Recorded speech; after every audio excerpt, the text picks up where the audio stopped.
महाभारत के युद्ध में कौरवों की और 11 अक्षौहिणी सेना और पांडवों की ओर से 7 अक्षौहिणी सेना ने भाग लिया था। यानी इस युद्ध में सभी महारथियों की सेनाओं को मिलाकर करीब 50 लाख से ज्यादा लोगों ने भाग लिया था।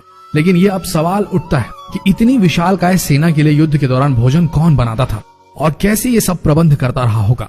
सबसे बड़ा सवाल यह है कि जब हर दिन हजारों लोग मारे जाते थे तो शाम का खाना किस हिसाब किताब से कैसे बनता रहा होगा। सोच कर देखिए कितना मुश्किल प्रिपोजिशन है ये।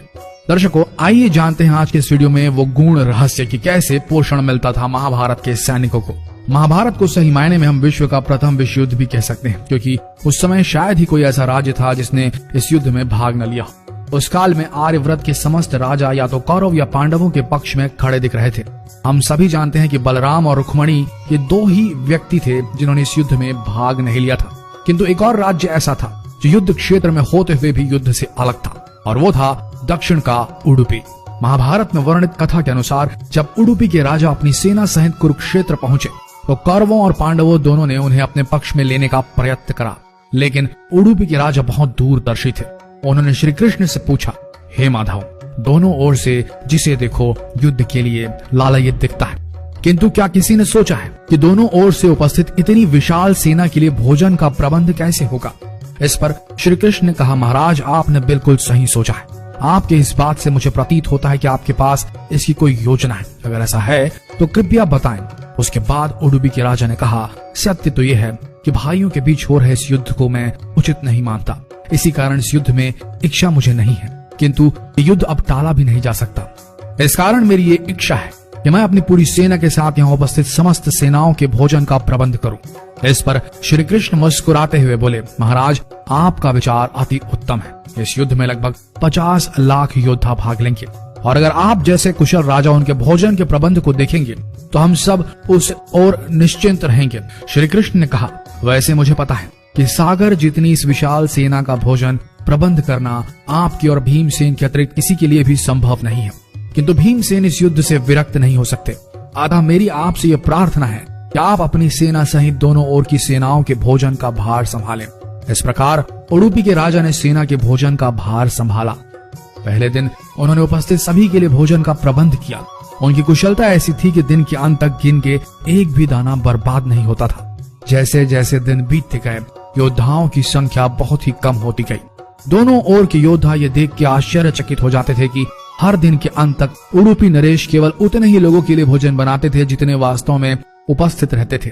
किसी को समझ नहीं आ रहा था कि उन्हें कैसे पता चल जाता है कि आज कितने योद्धा मृत्यु गति को प्राप्त होंगे, ताकि उस आधार पर भोजन की व्यवस्था की जा सके। इतनी विशाल सेना के भोजन के प्रबंध करना अपने आप में ही एक आश्चर्य था, और उस पर भी इस प्रकार के अन्न का एक भी दाना बर्बाद न हो, ये तो किसी चमत्कार से भी कम नहीं था। अतः 18वें दिन युद्ध समाप्त हुआ और पांडवों के राज्याभिषेक के दिन युधिष्ठिर से रहा नहीं गया, और उन्होंने उडुपी नरेश से पूछ ही लिया, हे महाराज, समस्त देशों के राजा हमारी प्रशंसा कर रहे हैं कि किस प्रकार हमने कम सेना होते हुए भी उस सेना को परास्त कर दिया जिसका नेतृत्व पितामह भीष्म, गुरु द्रोण, ज्येष्ठ भ्राता जैसे महारथी कर रहे थे।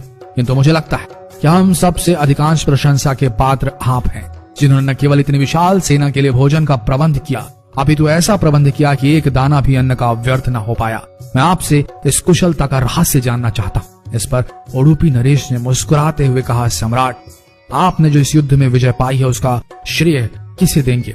इस पर युधिष्ठिर ने कहा, श्री कृष्ण के अतिरिक्त इसका श्रेय किसी और को जा नहीं सकता।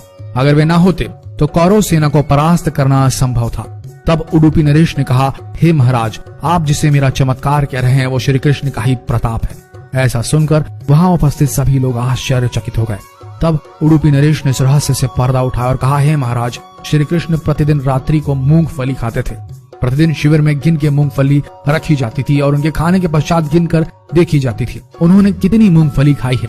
वे जितनी मूंगफली खाते थे उसके ठीक 1000 गुना सैनिक अगले दिन युद्ध में मारे जाते थे। अर्थात वे अगर 50 मूंगफली खाते थे तो समझ आता था कि अगले दिन 50,000 योद्धा युद्ध में मारे जाएंगे। इसी अनुपात में अगले दिन भोजन कम बनाया जाता था। यही कारण था कि कभी भी भोजन व्यर्थ नहीं हुआ। श्री कृष्ण के इस चमत्कार को सुनकर सभी उनके आगे नतमस्तक हो गए। यह कथा महाभारत के सबसे दुर्लभ कथाओं में से एक है।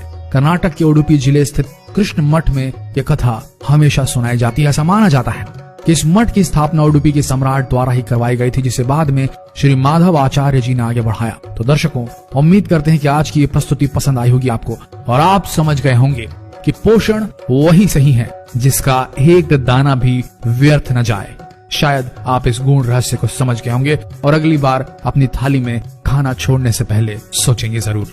तो मिलते हैं अगले दिलचस्प वीडियो में, तब तक के लिए बने रहिए इस पेज के साथ और हो सके तो जो भी आपको लगे इस ज्ञान को जितना हो सके इस वीडियो को शेयर करें, ताकि हमारा देश पुरातन भारत जो था उससे जुड़ सके आज का आधुनिक भारत। मिलते हैं अगले दिलचस्प वीडियो में, तब तक के लिए आप सबका धन्यवाद।